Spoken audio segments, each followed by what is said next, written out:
Hello, I'm Martin Looker from Silicon Labs. In this quick start video, I'll be showing you how to get up and running with CircuitPython for a range of our EFR32MG24 based development boards. I'll show you how to download and install the interpreter and also how to transfer example applications and run them on the boards. And then you'll be ready to start developing your own applications for these secure, connected, intelligent wireless microcontrollers using CircuitPython. CircuitPython brings the Python programming language to embedded systems. Python is an expressive language, making it ideal for use in education, but it is also robust enough for commercial development. It is also an interpreted language. This means you can edit the source files directly on the embedded hardware and simply run them. There's no need for a compile and flash process.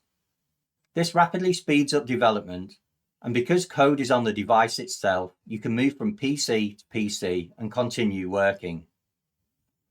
The built-in serial console and REPL interface provides easy live feedback from your code and interactive programming. It also provides many drivers and libraries for sensors, breakout boards, and other external components. If you are making use of these hardware devices, these libraries will greatly speed up your development process. You'll find links to the CircuitPython website and other resources shown in this quick start in the video description. CircuitPython is currently supported on 3 boards based on our EFR32MG24 multi-protocol wireless low-power microcontroller. The first is the low-cost SparkFun Thing Plus board that features an MGM240p module with an MG24 inside.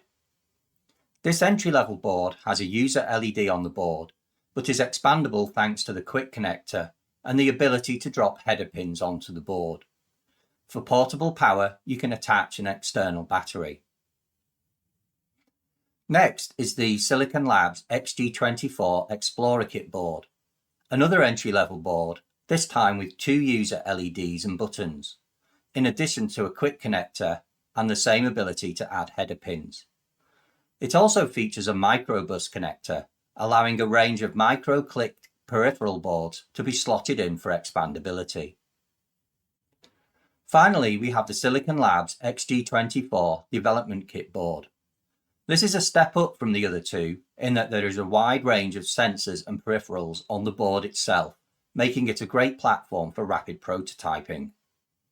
If the peripherals you need are not on board, expansion via the quick connector and header pins is also possible. For portable power, there is a coin cell slot and an external battery connector on the rear of the board. To use CircuitPython on these boards, you will first need to download a binary file from the CircuitPython website. From the home page, click the Downloads link.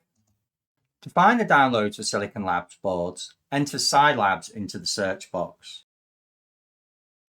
Next, click the board you want to download for, and you'll be taken to a page with information about the board and the option to download a .bin file to your PC. The current set of boards that support CircuitPython do not mount as a drive when connected via USB, if you're used to working with CircuitPython in this way on other boards.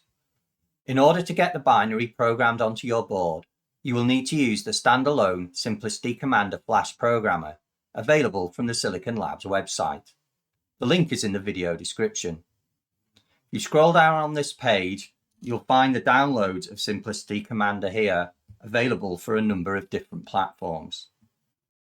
Simplicity Commander is provided as a zip file. There's no installer. So the first thing to do is extract these files to my local file system. If I then dig into the folder that I've just extracted, you'll see that there are 2 further zip files. The CLI version provides a command line interface, and the Win32 version provides a GUI interface. So let's unzip this here as well. So we now have a Simplicity Commander folder, and to run the GUI, we can simply run the Commander executable. Program the binary. First, ensure that your board is connected to your PC via USB. I currently have the SparkFun board connected.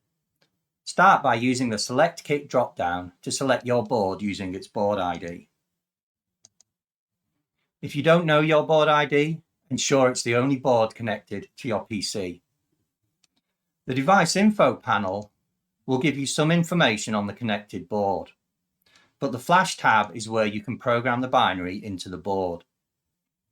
Best practice is to first erase the whole flash using the Erase Chip button. Then browse and select the downloaded CircuitPython.bin file. Make sure you choose the correct one for the board you're using. Finally, pressing the Flash button will transfer the binary into your device. You only need to do this once for a device, as you can work on the Python code directly on the device from this point onwards. Though, if there's an update to the CircuitPython binary, you can install it by repeating this process. With the binary installed, we are ready to run CircuitPython applications on the embedded device. We could use separate software like a serial application, AMPI to transfer files on the command line, and a separate editor to work on the source files. But many Python IDEs can provide all these features in a single application.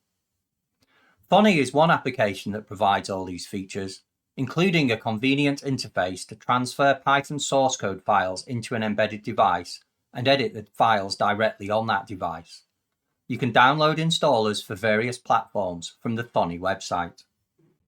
By default, Thonny comes ready to work with Python programs on the PC, but changing a few options will allow it to work with CircuitPython on an embedded device over a serial link. Start by making sure that the embedded board is connected via USB, then open the Tools menu and select Options. In the Options dialog, go to the Interpreter tab, and in the drop-down, select CircuitPython. You then need to select the COM port that your device is connected to and click the OK button. Once connected, the Shell panel will output the device type, the SparkFun MGM24 board in my case, so I know I'm connected to the correct board. To work with files on the device and to easily transfer files between the PC and embedded device, open the Files view from the View menu. The upper half of this view shows the files on the local PC, while the lower half shows the files on the device. Let's open the default code.py file that was flashed as part of the .bin file we programmed earlier. Here we can see the Python version of the classic Hello World program. To run it, we can simply click the Run button. And in the Shell panel, we can see the output from the software. We can directly edit code.py on the device, save the file, and click Run again to run the updated program. While there's a wealth of information online to get started with CircuitPython, we've created a GitHub repository with example applications. In here you'll find examples both with and without Bluetooth support, and all of them use third-party hardware devices leveraging code from the libraries available alongside CircuitPython. To start exploring these examples, you can clone the repository using your favorite GitHub client, or download a zip with all the source files inside. There is also a Getting Started README that will walk you step by step through the content of this video. For this quick start video, I'll show you how to load the non-wireless display demo for Adafruit's 13x9 RGB LED matrix board. I've returned to Thonny, and in the upper section of the Files view, I have the folder with the files for this example. The device root folder contains all the files as they should appear in the root of the CircuitPython device. The files in the lib folder are from the CircuitPython library, and for some examples there may also be application code here. To transfer these over, open the lib file on the CircuitPython device, select the files in the lib folder on your PC, right-click and select Upload to Lib. If you need to update libraries in the examples, or if you're looking for additional libraries for other devices, You can download bundles by visiting the Libraries page on the CircuitPython website.